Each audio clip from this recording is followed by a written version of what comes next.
Hermanos y amigos que nos siguen a través de las redes sociales, es un placer para nosotros poder estudiar con ustedes la lección de este segundo trimestre del año. En este año, al principio estudiamos el primer trimestre, le agradecemos por haber estudiado con nosotros. Ahora en este segundo trimestre, lo invitamos también a que estudien con nosotros estas interesantes lecciones. El título general del trimestre, preparándonos o preparación para el tiempo del fin, así se llama. La lección general del trimestre, preparación para el tiempo del fin.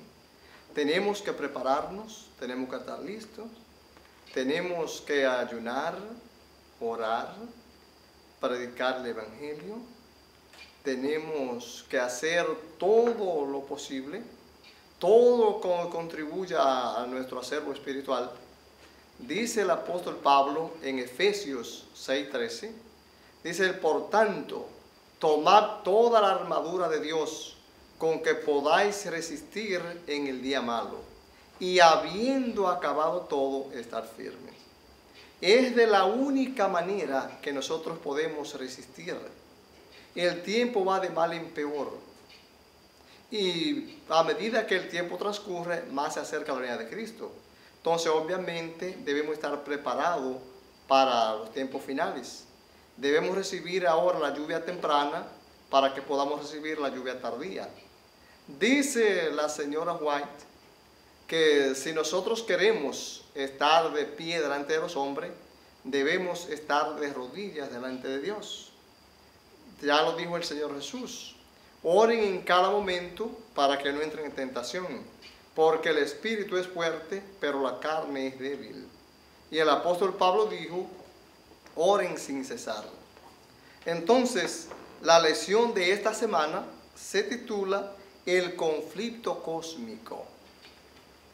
Un conflicto es una oposición, un desacuerdo, que puede ser entre esposo, entre familia, entre vecinos, entre amigos, puede ser en la escuela, aún en la iglesia, puede ser nacional, puede ser internacional, como también puede ser mundial, puede ser universal, como es el caso de este conflicto, el cual vamos a estudiar en esta semana. Habla de conflicto cósmico porque la palabra griega cosmo quiere decir planeta habitado, mundo. Entonces, como este conflicto es mundial, por eso es que se titula el conflicto cósmico. Pero ¿entre quiénes será ese conflicto? Eso nos lo dice el versículo de memoria, el versículo para memorizar. Nos dice: entonces el dragón se llenó de ira contra la mujer y se fue a hacer guerra contra el resto de la descendencia de ella, los que guardan los mandamientos de Dios y tienen la fe de Jesús. De manera que este conflicto será entre el resto y el dragón, entre el remanente y el dragón. El dragón es el diablo, y el remanente, pues obviamente sabe que es un remanente, es lo que queda. Así que entre ellos será este gran conflicto, que así se le llama, el gran conflicto. Porque es un conflicto, como puede ver, en el caso aquí de conflicto cósmico, es un conflicto que no tendrá paralelo, como tampoco tuvo paralelo en la persecución en la Edad Media. ¿Qué debemos hacer nosotros entonces? Estar preparados. Nos dice acá que este conflicto va a ser entre el remanente y el dragón, o sea, el diablo. Pero ¿cuál será la causa de este conflicto? El versículo lo explica. Dice: los que guardan los mandamientos de Dios y tienen el testimonio de Jesucristo. Entonces el conflicto va a ser, se le va a hacer oposición, se va a estar en desacuerdo con aquellos que guardan los mandamientos de Dios y que especialmente observan el sábado. Aquellos que creen que el sábado tiene tanta validez como lo tiene cualquier otro mandamiento. Así que entre ellos será este conflicto entre ellos será esta lucha. En otras palabras, la lucha es entre el diablo y el remanente, porque el diablo va a actuar a través de sus seguidores y ellos van a hacer oposición a los que guardan los mandamientos de Dios, oposición a aquellos observadores del sábado, y ocurrirá lo mismo que ocurrió en la Edad Media. Pero aquí hay buenos augurios para aquellos que se mantienen de parte de la justicia, para aunque se desplomen los cielos. Queremos decir que la profecía, muchas se cumplieron y ya no se cumplirán más, otras se cumplieron y se cumplirán otra vez, o sea que algunas tendrán cumplimiento dual, como es esta del conflicto cósmico. Se volverá a repetir lo que ocurrió al principio. Vamos entonces a pasar a la parte del domingo. Aquí nos habla de la caída de un ser perfecto. Dios creó un ser perfecto. Este ser, dice la Biblia, que era hermoso. Este ser, a causa de su belleza, a causa de su hermosura, por su hermosura, al contemplar su propia hermosura, se subestimó de tal manera que se amaba a sí mismo. Dice la Biblia que este era un ser perfecto, un ser hermoso, un ser que la Biblia dice, aquí le da el nombre de Lucero, de Lucifer. Después del Sol y la Luna, el planeta Venus es el planeta que más resplandece. Usted lo puede ver por la mañana, lo puede ver también por la tarde, o sea, lo puede ver a la hora del crepúsculo. Usted ve este lucero que aparece por la mañana, como si quisiera traer la luz del día. Por eso entonces aquí a Lucifer se le da el nombre de lucero. Lucifer significa portador de luz o el que porta luz, por la misma razón que ya hemos explicado. La palabra que aquí, cuando la Biblia habla de hermosura, la palabra que se usa para hermosura es una palabra que significa belleza, esplendor, significa brillantez, significa perfecto físicamente, como también sin falta alguna en su simetría. Así que eso era Lucifer. Perfecto, la Biblia dice, perfecto era en todos tus caminos, desde el día que fuiste creado hasta que se halló en ti maldad. Este ser entonces se llenó de orgullo, quiso ser igual que Dios. Y mire cómo la Biblia dice: ¿cómo caíste del cielo, oh lucero, hijo de la mañana?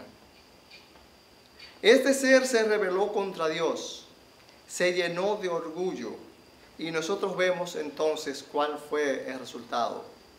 Trató de hacer guerra contra Dios y sus ángeles, pero dice la Biblia que no se halló lugar para él en el cielo y fue arrojado a la tierra.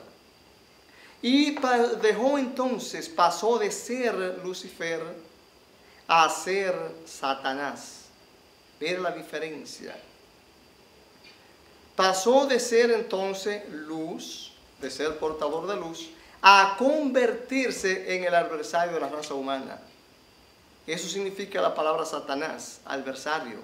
Por eso nosotros leemos en 1 de Pedro 5:8, sed sobrio y velad, porque vuestro adversario el diablo anda alrededor como león rugiente buscando a quien devorar. Este viene entonces y está detrás de nosotros. Su propósito es hacernos caer.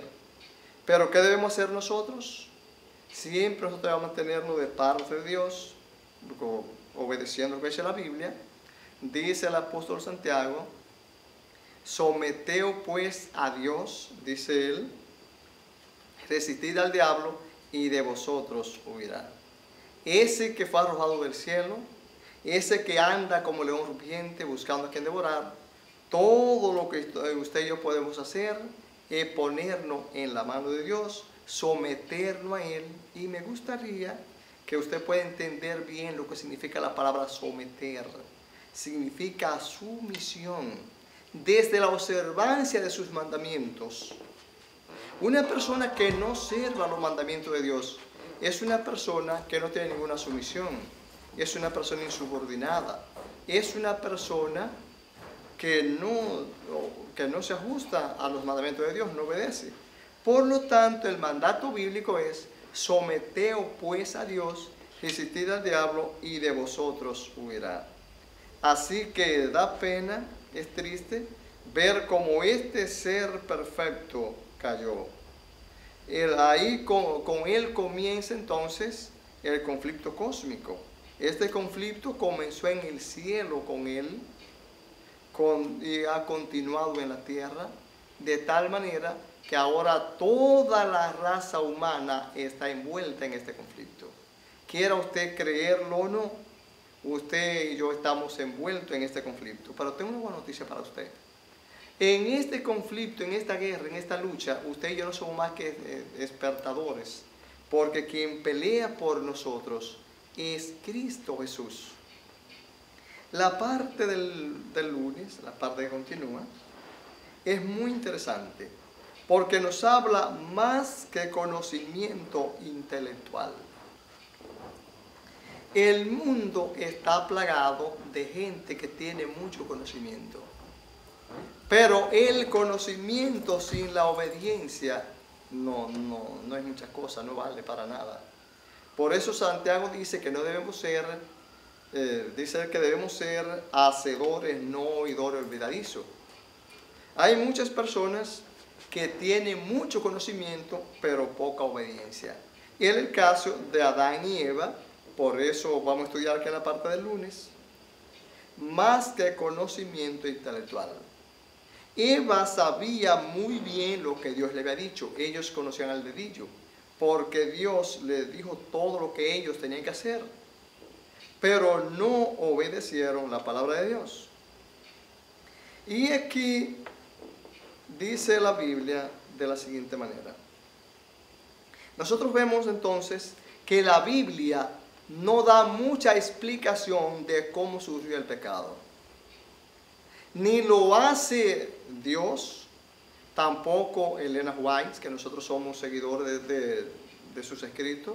No lo tenemos por encima de la Biblia, pero sí estudiamos mucho sus escritos. Ella tampoco trata de explicar cómo surgió el pecado, porque no tiene explicación. No tiene, su existencia no tiene explicación, pero es una realidad. Como que el pecado no se puede explicar, entonces la Biblia no dedica tiempo a hablar del surgimiento del pecado, pero sí dedica tiempo a hablar de cómo comenzó el pecado. Y por eso nosotros leemos entonces en la cita que usted puede ver aquí, en Génesis 3, del 1 en adelante. Vemos cómo el hebreo introduce con una conjunción adversativa para enlazar el relato de la creación. Pero la serpiente era más astuta que todos los animales del campo que Jehová Dios había creado. Lo cual dijo a la mujer: ¿con que Dios os ha dicho no comáis en ningún árbol del huerto? La mujer dijo: sí, podemos comer, menos del árbol de la ciencia del bien y del mal, porque Dios nos ha dicho que desde que comamos de él, ciertamente moriremos. El diablo, que ha sido un mentiroso desde el principio, eso significa la palabra diablo, de la palabra diabolo, mentiroso, acusador, engañador, le dijo a la mujer: no moriréis. Lo que Dios sabe es que el día que ustedes coman de ese árbol, les serán abiertos los ojos y serán como dioses, sabiendo el bien y el mal. La mujer entonces, pues no sé, bueno, pues si es así, vio entonces que el árbol era bueno, agradable a los ojos, codiciable para comer. Dice la Biblia que comió y le dio a su marido, el cual comió así como ella. Vemos entonces que el conocimiento no le faltaba, porque ella recordaba muy bien lo que Dios le había dicho. Ahora, hay que reseñar para algunas personas que no tienen mucho conocimiento de la Biblia, y que quizás verán este video y que estudiarán esta lección con nosotros, queremos decirles que en este caso Satanás solamente usó la serpiente como un medio, pero la serpiente no habla. Quien habló fue Satanás a través de la serpiente.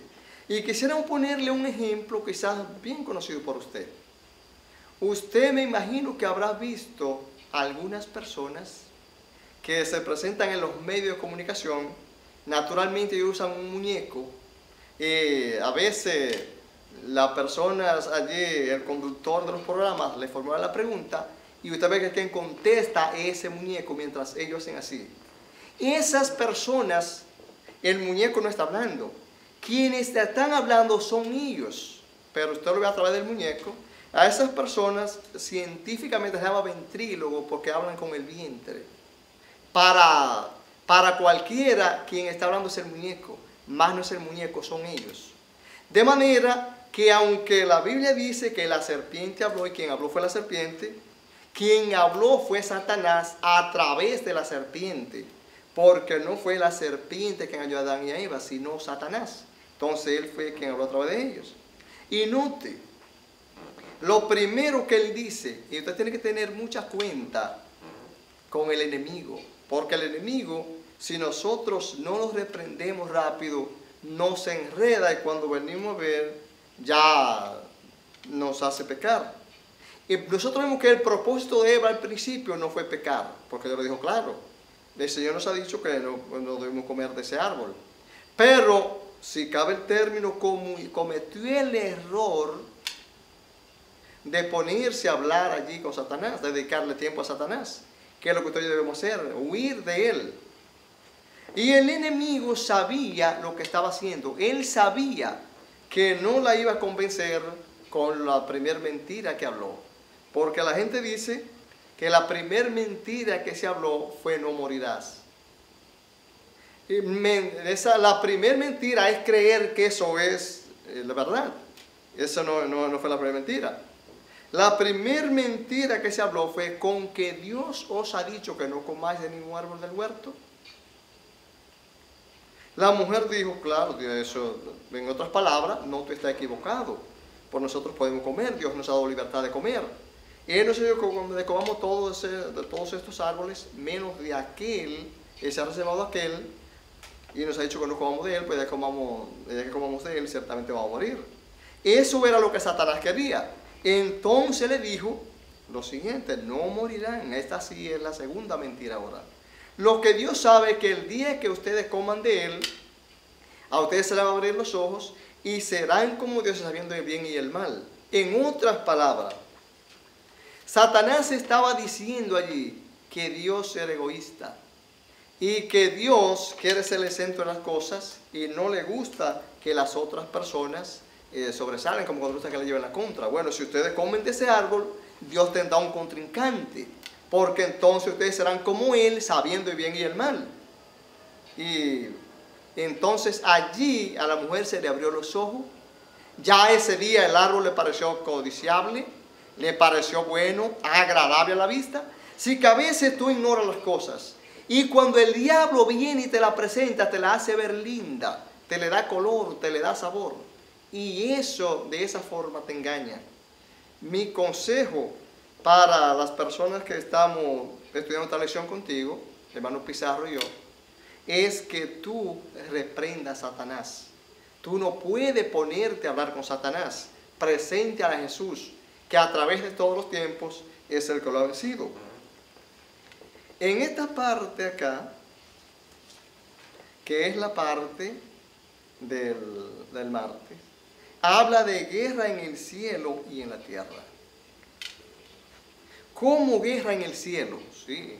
La guerra que usted ve hoy en la tierra se originó en el cielo. Continuó en la tierra, pero se originó en el cielo. Usted sabía, y ya hemos dicho, y eso lo sabe usted, pero lo sabe cualquiera aunque no estudie la Biblia, que Dios creó un ángel de luz llamado Lucifer. Este se rebeló contra Dios, empezó a conquistar a los ángeles, a hablarle mal de Dios. y logró arrastrar la tercera parte de los ángeles y entonces fue arrastrado a la tierra. O sea, entonces después que hubo esa guerra en el cielo, que la Biblia dice, hubo una gran batalla en el cielo. Entonces continuó aquí en la tierra. Y nosotros vemos entonces lo que dice acá Apocalipsis 21 o 12 del 1 en adelante, hasta 17. Dice, hubo una gran batalla en el cielo. Miguel y sus ángeles luchaban contra el dragón y la serpiente antigua. Y dice que ellos no prevalecieron. No se halló mal lugar para ellos en el cielo, sino que fue arrojado a la tierra. La serpiente antigua se llama Diablo y Satanás. Cuando la Biblia usa el término Miguel, se refiere a Cristo, que significa quien como Él, o el que es igual a Él, el que es igual a Dios. Jesús también es Dios. Jesús es coeterno con el Padre. Jesús es Salvador. Jesús es omnisapiente. Jesús es omnipresente. Jesús, todos los atributos del Padre lo tiene Jesús. Es igual a Él. Entonces, este fue el que luchó contra Lucifer en el cielo y lo arrojó a la tierra. Por eso, acá, nosotros vemos en el capítulo 10, en el capítulo 12, los versículos 10 al 12, donde vemos acá que no podemos ser, usted y yo no podemos presentarnos con nuestra propia fuerza ante Satanás, sino poner a Dios, que fue el que le venció en el cielo, lo venció en la tierra, o sea, lo venció en la cruz. Y usted y yo entonces, aquí en los versículos 10 al 12, nos da la esperanza de que usted y yo vamos a vencer y que Dios nos va a devolver lo que el pecado nos quitó.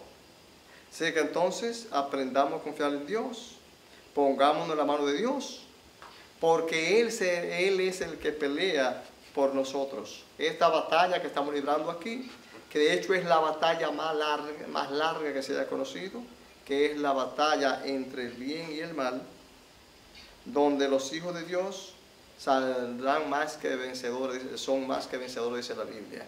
¿Será? Porque en Cristo Jesús somos más que vencedores. Y me gusta esta parte del miércoles, porque habla con vosotros todos los días hasta el fin del mundo. Jesús prometió en Mateo 28:20 estar con nosotros todos los días hasta el fin del mundo.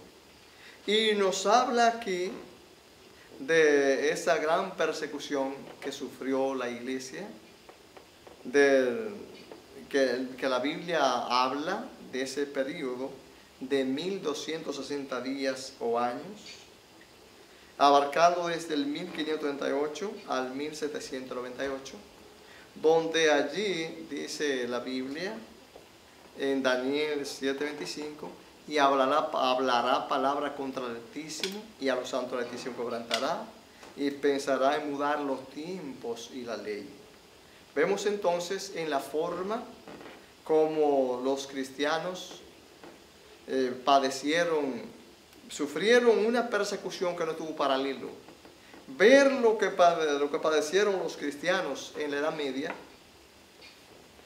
pero nos alegra saber que Jesús estuvo con ellos. El hecho de que muchos de ellos perdieron la vida, no quiere decir que Jesús no cumplió su promesa de estar con ellos. El hecho de que ellos fueran quemados vivos y hacerlo cantando. ¿Saben lo que significa soportar un fuego? Usted perder la vida en el fuego y usted hacerlo cantando. Usted no puede hacerlo si Dios no está con usted. Jesús estuvo con ellos y Jesús permitió eso para testimonio. Eso era una semilla que estaba plantando allí. Por eso, donde moría un cristiano, allí surgían cientos de cristianos por el testimonio de él.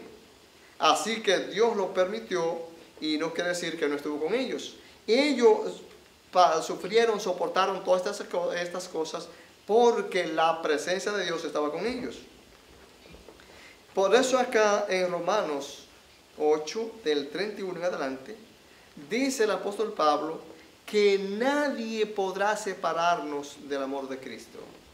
Y menciona allí unas cuantas cosas, entre las tantas cosas que habla, dice que ni la vida ni la muerte, o sea, ni siquiera la muerte puede separarlo de Cristo. Porque Pablo dijo, para mí vivir es Cristo y el morir me es ganancia. Entonces, cuando un cristiano muere por amor a Cristo, eso es ganancia.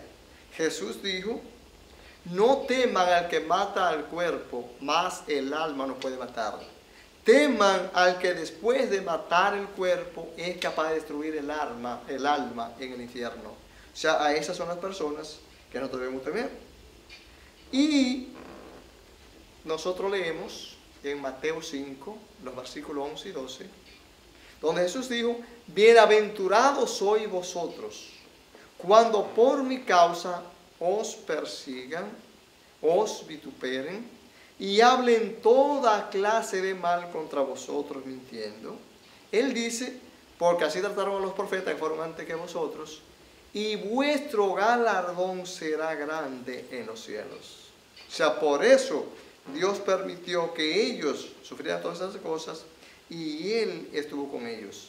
De manera que usted y yo también, cuando viene la adversidad, solamente debemos percatarnos de una sola cosa, es que Dios esté con nosotros. Si Él es con nosotros, ¿quién contra nosotros? Por eso es que el Salmo 23 dice, aunque ande en valle de sombra de muerte, no temeré mal alguno, porque tú estarás conmigo. O sea, la presencia de Jesús es la diferencia. No lo que ocurra, no lo que pueda ocurrir, sino la presencia de Jesús que esté con nosotros. Si Él está con nosotros, ¿quién contra nosotros? Aun cuando Él está con nosotros, aunque parezca que sucumbimos, es cuando hemos triunfado, es cuando hemos ganado la victoria, es cuando es cuando recibiremos la corona de la vida. Entonces, es mejor, Él dijo, yo soy la resurrección y la vida. El que cree en mí, aunque esté muerto, vivirá. Qué interesante que entonces ni la persecución ni nada puede separarnos de Jesucristo. Sé que entonces Él estará con vosotros todos los días hasta el fin del mundo. Estará como estuvo con los discípulos, como estuvo con los profetas, y estará con usted y conmigo si nosotros permitimos que Él ande, que Él esté con nosotros, si andamos delante de Él. Y esta parte de acá, que nos habla de la ley del Evangelio. ¿Qué significa la ley del Evangelio? ¿Cómo muchas personas ven la ley? Para muchas personas la ley no existe, la ley dejó de existir. Para muchos la ley fue clavada en la cruz. Esto es lo que el enemigo quiere. El enemigo se goza con esto. Cuando alguien dice que la ley de Dios fue clavada en la cruz, que la ley de Dios ya no existe. Porque eso hace entonces que la persona que sabe lo que la Biblia dice, que el pecado es transgresión de la ley, y entonces si ya no hay ley, entonces no hay pecado, como dice la Biblia. Por eso, entonces, dice, mira lo que dice Jeremías. Jeremías dice en Jeremías 44, 23, porque ofreciste incienso y pecaste contra Jehová, y no obedeciste la voz de Jehová, ni guardaste sus mandamientos y sus testimonios. Porque ofreciste incienso y pecaste. O sea, ellos ofrecieron incienso a los ídolos, no a Dios, sino en culto a los ídolos. Ellos ofrecían incienso y eso Dios no lo perdona. Eso es un pecado contra Jehová. Y la queja de Dios aquí contra ellos es que no le obedecieron, no oyeron su voz, ni guardaron sus mandamientos, ni guardaron su testimonio. Por eso Pablo dice, acá en la cita que tuve en Romanos 3:20, dice él que ningún ser humano será justificado por la ley, ya que por la ley es el conocimiento del pecado.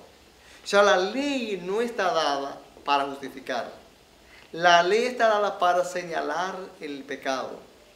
Y nosotros, como dice Pablo en Romanos 7:7, como tú puedes ver aquí, donde él dice, ¿qué diremos pues? La ley es pecado en ninguna manera, porque yo no conocí el pecado sino por la ley, porque tampoco conocía la concupiscencia si la ley no dijera no codiciarás. Así que el conflicto del cual vamos a estudiar en esta semana, o estamos estudiando en esta semana, la causa de este conflicto es los mandamientos de Dios, que todavía están vigentes y estarán vigentes a través de todos los tiempos, porque la ley es eterna. ¿Por qué sabemos que la ley es eterna? Mira, la ley es eterna por la siguiente razón. La ley es eterna porque es el testimonio de Dios, es el trasunto de Dios, y Dios es eterno. La ley es amor y el amor es eterno. La Biblia dice que 3 cosas grandes hay: la fe, la esperanza y el amor. Pero de los 3, el mayor es el amor, porque la esperanza, cuando ya Jesús venga y estemos con Él, ya no será más. La fe, la certeza de lo que se espera, la convicción de lo que se ve. Cuando estemos con Él allí, ya no necesitamos la fe. Pero el amor sí que va a reinar allí. El amor allí se va a llevar a cabalidad. Todo el mundo va a amar. Allí nadie va a odiar. Allí nadie va a quebrantar los mandamientos, porque la ley, repetimos, es eterna. Ahora, ya para terminar, voy a dedicar un minutito para que tú veas a veces cuando la Biblia va a dejar la ley eterna, para que en su mente usted se dé cuenta si la ley de los mandamientos pasó, y cuando venga el conflicto, usted sepa de qué lado estará. Yo creo que si usted si está vivo, no se lo va a agradecer. ¿Usted cree que Dios alguna vez estará de acuerdo que usted tenga otro Dios delante de Él, como ese primer mandamiento, en todas las naciones delante de mí? ¿Usted cree que Dios alguna vez va a permitir que nosotros hagamos las imágenes y las adoremos, las pongamos en lugar de Él? ¿Que Dios alguna vez va a permitir que nosotros tomemos su santo nombre en vano, como dice la Biblia? Que estemos jugando con el nombre de Dios, que estemos irrespetando a Dios, que seamos irreverentes. Que Dios alguna vez va a permitir que nosotros violemos su santo día de reposo. Que de hecho es el único de los 10 que señala a Dios como el Creador. Y por eso es que este será el punto central del gran conflicto entre los observadores del domingo, falso día de reposo, con los observadores del sábado. A esto es que la Biblia llama el remanente. Recuerde que la iglesia primitiva observaba el sábado y no el domingo. Y dijimos al principio que la palabra conflicto significa oposición o desacuerdo. Y todo va a venir porque los observadores del falso día de reposo van a estar en oposición con los observadores del sábado, van a estar en desacuerdo con ellos, y ahí se va a desatar el gran conflicto. ¿Cree usted que alguna vez Dios estará de acuerdo que nosotros dejemos de observar el sábado? Y de hecho aprovecho para decirle algo si usted no lo había pensado. Yo quiero decirle a usted que las personas que observan el domingo, hasta cierto punto, quizás impensablemente, inconscientemente, apoyan la evolución. ¿Por qué? Porque el diablo, para poder poner en la mente de la gente y que la gente creyera que el sábado ya dejó de ser día de reposo, intentó cambiar la constitución celestial, cosa que es imposible. Usted ve que en algunas partes, en algunos países, algunos gobiernos que quieren perpetuar en el poder, cuando tienen el Congreso a su favor, cambian la constitución y de esa forma se reeligen.